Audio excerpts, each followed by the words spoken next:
यह है जापान, दुनिया की तीसरी सबसे बड़ी और सबसे एडवांस्ड इकोनॉमी, दुनिया का सबसे ज्यादा डिसिप्लिन्ड और हेल्थीएस्ट कंट्री, जहां 90 साल के बुजुर्ग लोग आपको आम तौर पर चलते फिरते नजर आएंगे। Zero crime rate, top quality education और जबरदस्त स्टैंडर्ड ऑफ लिविंग जापान को रहने के लिए एक आइडियल कंट्री बनाता है। लेकिन इस सारी तरक्की और डेवलपमेंट के पीछे एक बहुत ही भयानक हकीकत छुपी हुई है, एक ऐसी डार्क रियलिटी जिसके बारे में बहुत कम लोग बात करते हैं। आज हम इसी हकीकत से पर्दा उठाएंगे और यह भी कि कैसे जापान आने वाले वक्त में बिल्कुल कोलैप्स कर सकता है। ये बात बहुत लोग भूल चुके होंगे, लेकिन 1980 में जापान को अगली सुपर पावर माना जा रहा था। उस वक्त सबका मानना यह था कि जापान बहुत जल्द अमेरिका को रिप्लेस करने वाला है और बिल्कुल उसी तरह पूरी दुनिया की इकोनॉमी को लीड करेगा जैसे आज चाइना कर रहा है। अमेरिका में तो जापान को लेकर काफी टेंशन थी, इतनी कि इस पर मूवीज भी बनी थी जिनमें दिखाया गया था कि कैसे जापानीज कॉरपोरेशंस पूरे अमेरिका को टेक ओवर कर लेंगी।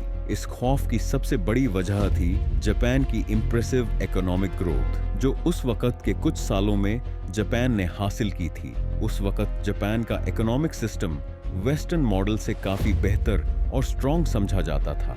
जापानीज मार्केट और प्रोडक्ट्स का पूरी दुनिया में कोई जवाब नहीं था, चाहे वो कार हो, इलेक्ट्रॉनिक्स हो या मेडिकल का सामान। 1990 से पहले जापान एक ऐसे इकोनॉमिक बूम से गुजर रहा था जो दुनिया के किसी भी कंट्री ने पहले कभी नहीं देखा था। रियल एस्टेट ऊपर जा रही थी, स्टॉक मार्केट पीक पर थी, बैंक्स मुसलसल पैसा छाप रहे थे और लोन लेना तो इतना आसान था कि बैंक्स यह तक नहीं पूछते थे कि लोन किस काम के लिए चाहिए। लेकिन फिर एक दिन यह सारा बबल बर्स्ट हो गया। 1990 से 1991 के दरमियान जापान की स्टॉक मार्केट 43% गिर गई। रियल एस्टेट की प्राइसेस भी 50% से ज्यादा गिर गई। लोन की अनलिमिटेड सप्लाई की वजह से लोगों ने लिटरली ज़ॉम्बी कंपनीज बना ली थी। ऐसी कंपनीज जो असल में कब की बंद हो चुकी होती, मगर बैंक से लोन मिलने की वजह से कभी बंद नहीं की गई। जापान की मार्केट इस कदर कोलैप्स हुई कि अब कोई भी इन्वेस्टर जापानीज कंपनीज में इन्वेस्ट नहीं करना चाहता था।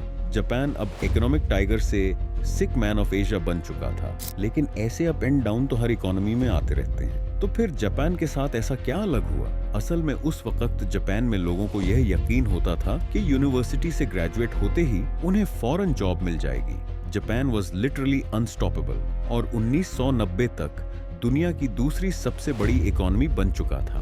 जापान में ऑलमोस्ट हर जॉब लाइफ टाइम जॉब होती थी। इसी वजह से जापान के साथ कुछ ऐसा होने जा रहा था जो उसकी एक पूरी जनरेशन को अफेक्ट करने जा रहा था। इस इंसिडेंट को समझने के लिए हमें जापान के जॉब कल्चर को समझना पड़ेगा। जापान में आपका कॉर्पोरेट करियर शुरू होता है शुशोकु कत्सुडो से। यह एक जॉब हंटिंग प्रोसीजर होता है जिससे हर यूनिवर्सिटी ग्रेजुएट को गुजरना पड़ता है। सारी बड़ी कंपनीज सिर्फ फ्रेश ग्रेजुएट्स को हायर करती हैं। हर कैंडिडेट को कई इंटरव्यूज और ट्रेनिंग प्रोसीजर से गुजरना पड़ता है। इस प्रोसेस को क्लियर करने वाले कैंडिडेट को जापान की पॉलिसी के मुताबिक लाइफ टाइम जॉब मिलती है। बेसिकली जापान में जिस कंपनी में आपको जॉब मिल जाए, आप सारी जिंदगी उसी को नहीं छोड़ सकते। यह कोई लॉ नहीं है, लेकिन कल्चर इतना रिजिड है कि जॉब स्विच करने वाले को कोई भी जॉब नहीं देता। इसका फायदा ये है कि आपको जॉब सिक्योरिटी मिलती है, कोई भी आपको ऐसे ही निकाल नहीं सकता। लेकिन नुकसान ये है कि जॉब मार्केट बहुत रिजिड होती है। आप सारी जिंदगी एक ही कंपनी के साथ गुजारते हो और आपको उस कंपनी के हर फैसले को मानना पड़ता है। लेकिन फिर 1991 में कुछ ऐसा हुआ जो जापान का पूरा फ्यूचर बदल देने वाला था। 1990 में भी हायरिंग का यही प्रोसीजर था और ये आज तक चलता आ रहा है। अगर आप ये हायरिंग प्रोसेस क्लियर न कर सकें तो समझ लीजिए कि अब आपको कभी जॉब नहीं मिलेगी।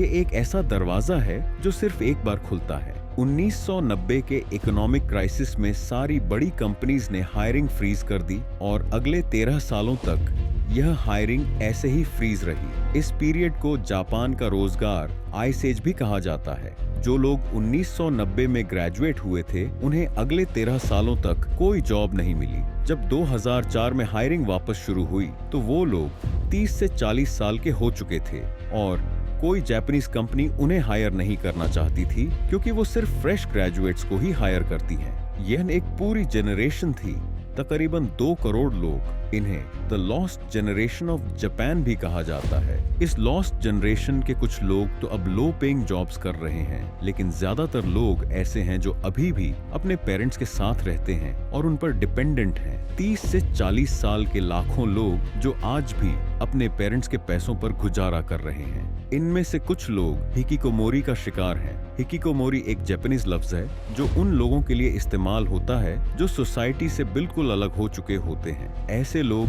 महीनों, कभी कभी सालों तक अपने कमरे से बाहर नहीं निकलते, न किसी से बात करते हैं, न दोस्तों से मिलते हैं, न काम, न तालीम। हिकिकोमोरी ने जापान की संस्कृति को अंदर से खाली कर दिया है। लोग सोशल होना भूल चुके हैं, न दोस्ती न रिश्ते। ये तन्हाई धीरे धीरे उन्हें डिप्रेशन और इमोशनल कोलैप्स की तरफ ले जा रही है। और आपको यह सुनकर बहुत हैरानी होगी, जापान में लोग गर्लफ्रेंड्स बनाते नहीं, उन्हें रेंट पर हायर करते हैं, पर घंटे या दिन के हिसाब से।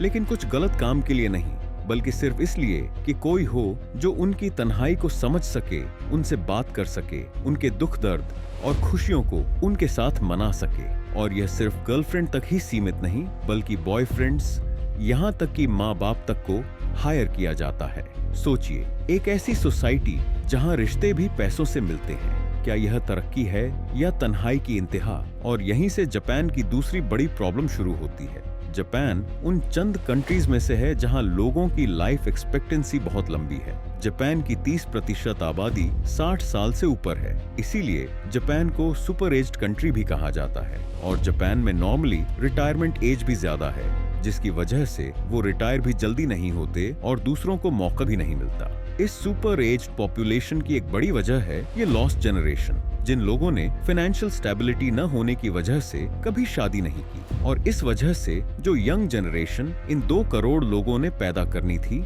वो दुनिया में आ ही नहीं सकी। सोसाइटी की एक्सपेक्टेशंस पूरी न कर पाने की वजह से ये लोग बिल्कुल कट चुके हैं। कई लोग सुसाइड कर चुके हैं, कई लोग डिप्रेशन में जा चुके हैं। इन लोगों की यह हालत सोसाइटी पर भी असर डाल रही है, क्योंकि ये लोग जॉब्स में होने चाहिए थे और वो पैसा मार्केट में आना चाहिए था, लेकिन ये सब नहीं हो रहा। जापान की करंट गवर्नमेंट इन लोगों के लिए काफी कंसर्न्ड है और कोशिश कर रही है कि किसी तरह इन लोगों को अपने पैरों पर खड़ा किया जा सके। लेकिन अभी तक गवर्नमेंट को इसमें कोई खास कामयाबी नहीं मिली और इसकी वजह है वो रिजिड जॉब कल्चर, जहां सिर्फ फ्रेश ग्रेजुएट्स को हायर किया जाता है।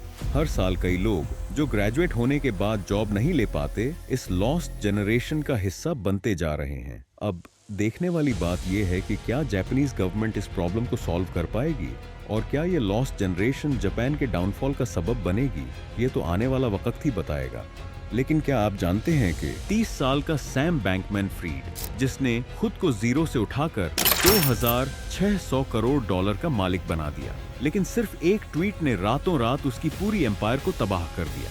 सवाल ये है, आखिर सैम बैंकमैन ने इतनी दौलत इतनी जल्दी कैसे बनाई और सिर्फ एक ट्वीट ने उसे गरीबी की गहराइयों में कैसे धकेल दिया?